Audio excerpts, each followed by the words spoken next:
Hello दोस्तों एवं प्यारे बच्चों। आज हम एक नए लेसन के साथ आज की क्लास प्रारंभ कर रहे हैं। आज हम एप्लीकेशन सीखने जा रहे हैं। आप जानते हैं एप्लीकेशन कई प्रकार की होती है, जिसे हम हिंदी में प्रार्थना पत्र कहते हैं। स्कूल स्टैंडर्ड पर आपने एलिमेंट्री स्टेज पर एप्लीकेशन को लिखना सीखा। क्या आपने इस बात को नोटिस किया, कई बार सीखने के बावजूद, रट्टा मारने के बावजूद परीक्षा के समय एप्लीकेशन में हम गलतियां कर जाते हैं और अपने द्वारा लिखी गई एप्लीकेशन एग्जामिनर को पसंद नहीं आती और जो हम मार्क्स एक्सपेक्टेड करते हैं या अपेक्षित अंक मानते हैं वो हमें नहीं मिलते। आज हम एप्लीकेशन लिखने के फॉर्मेट को इस प्रकार सीखेंगे कि आप एक प्रभावशाली एप्लीकेशन लिख पाएँ।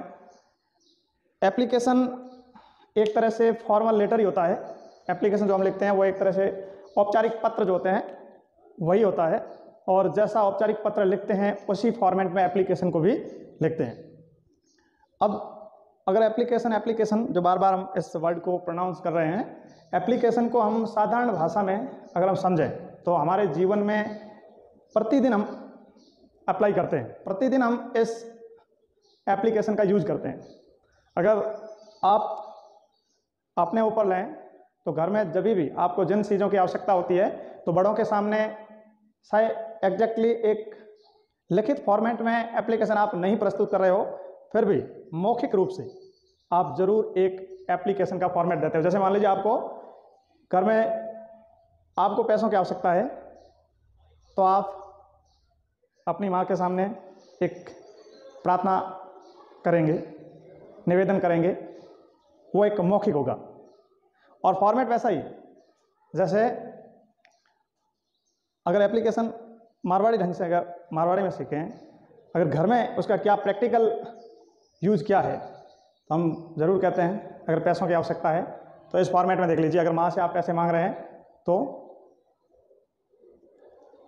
सेवा माते श्री, विषय 50 रुपयों की आवश्यकता, और आगे माते श्री सविनय नमन निवेदन है कि आने वाले समय में विद्यालय में परीक्षाएं हो रही है, मेरे पास पर्याप्त पेन नहीं है और परीक्षा में आप रेफरेंस दे सकते हैं, पेनों की आवश्यकता होती है ये वो, और इस प्रकार करके आप डिमांड कर सकते हैं कि इतनी पेनें लेने के लिए इतने पैसों की आवश्यकता पड़ेगी।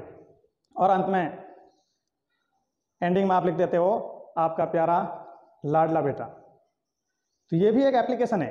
आज हम इस लेसन में बड़ी अच्छी तरीके से एप्लीकेशन के फॉर्मेट को समझेंगे। प्रारंभ में आपको एक एप्लीकेशन हमेशा लिखनी पड़ती है, चाहे वो सच्ची हो झूठी हो।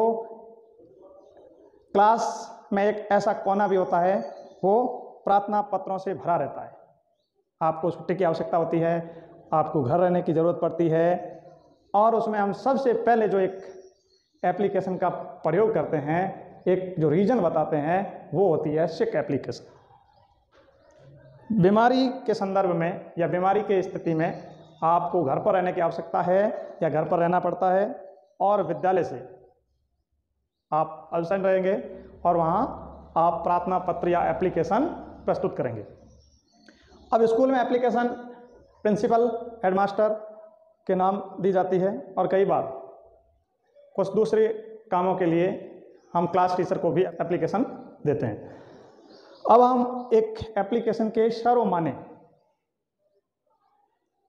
ढांचे को समझ लेते हैं, एक शानदार ड्राफ्ट को समझ लेते हैं। ज़्यादातर एप्लीकेशन उस ड्राफ्ट में आ जाएगी।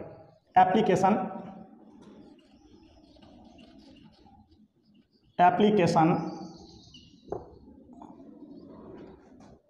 राइटिंग।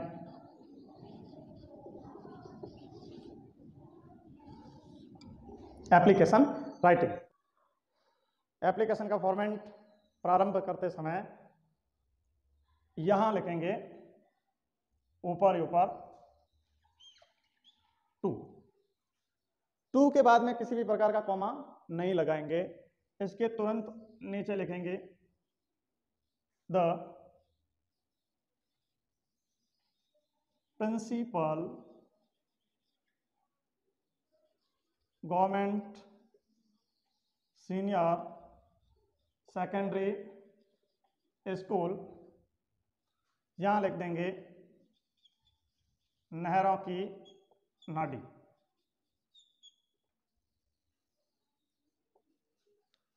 टू लिख दिया, पोस्ट को एड्रेस कर दिया। स्कूल में प्रिंसिपल, सीनियर सेकेंडरी स्कूल में प्रिंसिपल की पोस्ट होगी, तो the principal government senior secondary school नहरों की नाटी। इसके बाद में आप एक लाइन का गैप रखेंगे और यहां लिखेंगे सब्जेक्ट।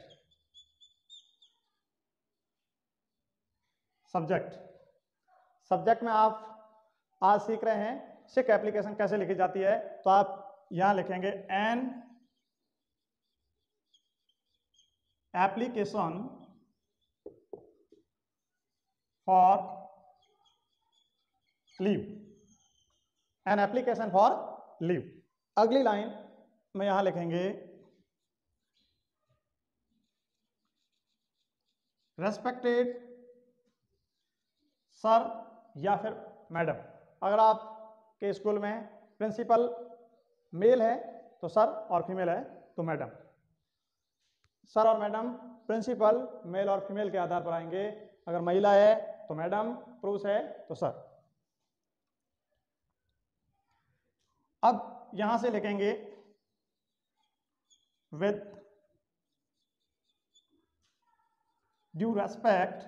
याद रखना ये जो अब फॉर्मेट बन रहा है, ये जो फ्रेज बन रहा है, ज्यादातर एप्लीकेशन में ज्यों का त्यों लिखा जाएगा। With due respect I beg to state as under. With due respect I beg to state as under.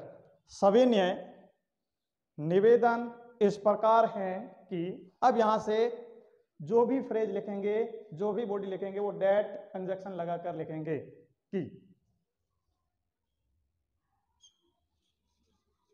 That I am suffering from fever since last Monday. सविनय नम्र निवेदन या सविनय निवेदन यह है कि मैं पिछले सोमवार से बुखार से पीड़ित हूं। तो with due respect I beg to state as under that I am suffering from fever since last Monday. I therefore request you to kindly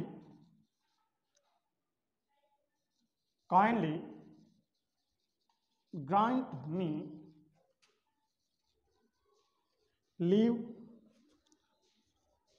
for 2 days from 12th January to 13th January 2022,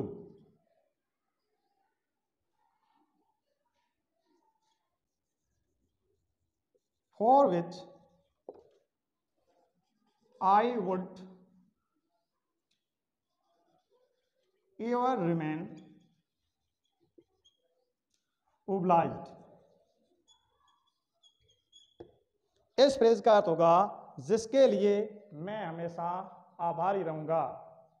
for which I would ever remain obliged, यानी आपके द्वारा इस दिए गए grant या फिर इस leave के लिए मैं सदा आभारी रहूंगा। यहां लिखेंगे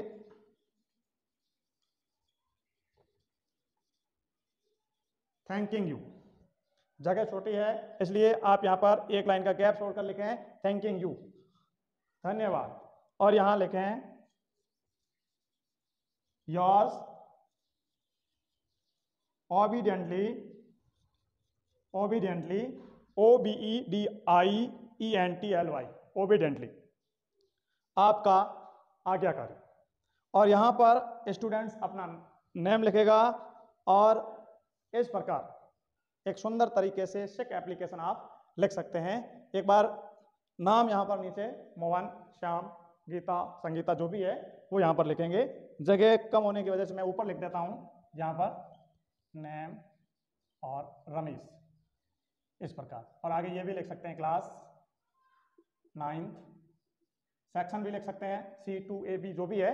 इस प्रकार इस सिक एप्लीकेशन को हम आसानी से लिख सकते हैं और बड़े सुंदर तरीके से लिख सकते हैं। एक बार रिवीजन कर लेते हैं। ये एक सिक एप्लीकेशन है, सामान्यतः हम सभी इसका यूज एलिमेंट्री स्टेज से करते हैं। हाँ, सही तरीके से न पढ़ पाने के कारण या सही तरीके से समझ न पाने के कारण हम कई बार गलतियां करते हैं। सबसे पहले हम इस प्रकार के एप्लीकेशन में 2 लिखेंगे। 2 के बाद में जिस पोस्ट को हम ये एप्लीकेशन लिख रहे हैं उसको एड्रेस करेंगे। फिर उस पोस्ट के जो एड्रेस है, पता है, वो लिखेंगे। उसके बाद में सब्जेक्ट लिखेंगे जिस प्रकार एन एप्लीकेशन फॉर लीव। उसके बाद में लिखेंगे respected sir, with due respect I beg to state as under.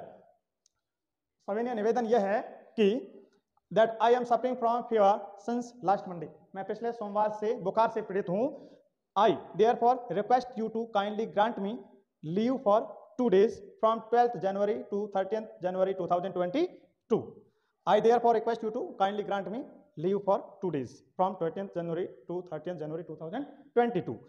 इसका मतलब है मैं आग्रह करता हूं कि मुझे 2 दिन की छुट्टी की ग्रांट दी जाए, छुट्टी स्वीकृत की जाए। कब से कब तक? 12 से 13 जनवरी 2022 तक। फॉर विच, जिसके लिए I would ever remain obliged, मैं सदा आभारी रहूंगा।